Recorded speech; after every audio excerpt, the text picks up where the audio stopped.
السلام علیکم پیارے بچوں، میں ہوں آپ کی اردو کی ٹیچر کنور یوسف، AA انٹرنیشنل پبلشر میں آپ کو خوش آمدید کہتی ہوں۔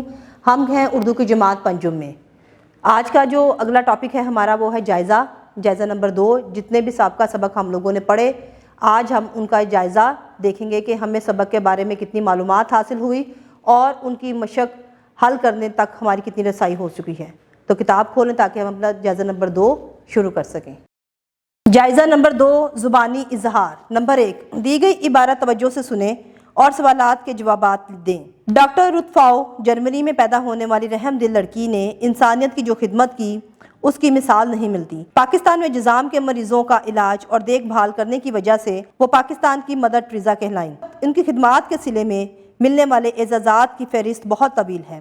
حکومت پاکستان کی طرف سے انہیں ہلال امتیاز، ہلال پاکستان، نشان قائد اعظم اور ستارہ قائد اعظم کے اعزازات سے نوازا گیا۔ انہیں پورے سرکاری اعزاز کے ساتھ دفنایا گیا۔ ان کی وفات کے بعد ان کی ذاتی رہائش گاہ کو عجائب گھر میں تبدیل کر دیا گیا۔ ڈاکٹر رت فاؤ نے کچھ کتابیں بھی لکھیں جن میں سے ایک کا نام ٹو لائٹ اے کینڈل، شمع روشن کرنا ہے۔ سوالات: ڈاکٹر رت فاؤ نے انسانیت کی خدمت کیسے کی؟ ڈاکٹر رت فاؤ نے انسانیت کی جو خدمت کی اس کی مثال نہیں ملتی۔ ب، حکومت پاکستان نے ڈاکٹر رت فاؤ کو کن اعزازات سے نوازا؟ جواب ہے حکومت پاکستان کی طرف سے انہیں ہلال امتیاز، ہلال پاکستان، نشان قائد اعظم اور ستارہ قائد اعظم کے اعزازات سے نوازا گیا ہے۔ ڈاکٹر رت فاؤ کی کتاب کا نام کیا ہے؟ جواب ہے ڈاکٹر رت فاؤ کی کتاب کا نام ٹو لائٹ اے کینڈل، شمع روشن کرنا ہے۔ نمبر 2، اپنے ارد گرد ماحول کو صاف رکھنے کے لیے آپ کیا کرتے ہیں؟ جماعت میں ساتھیوں کو بتائیے۔ زبان شناسی۔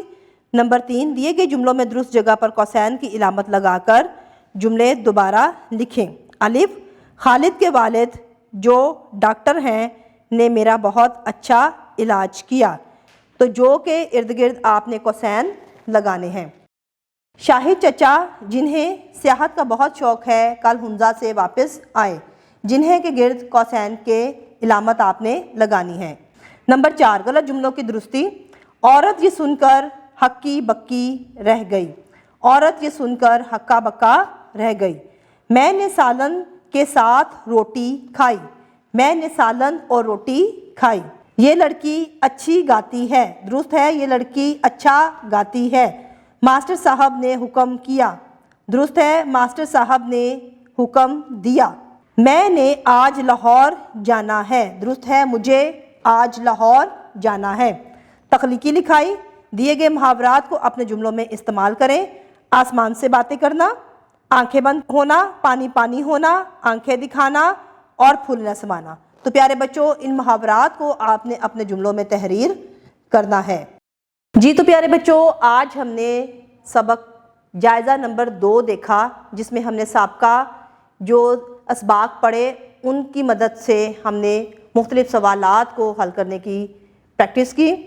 امید کرتی ہوں آپ کو سمجھ آ چکا ہوگا۔ نئے سبق کے ساتھ نئی ویڈیو میں دوبارہ ملاقات ہوگی۔ تب تک کے لیے اپنا بہت خیال رکھیے گا۔ شکریہ۔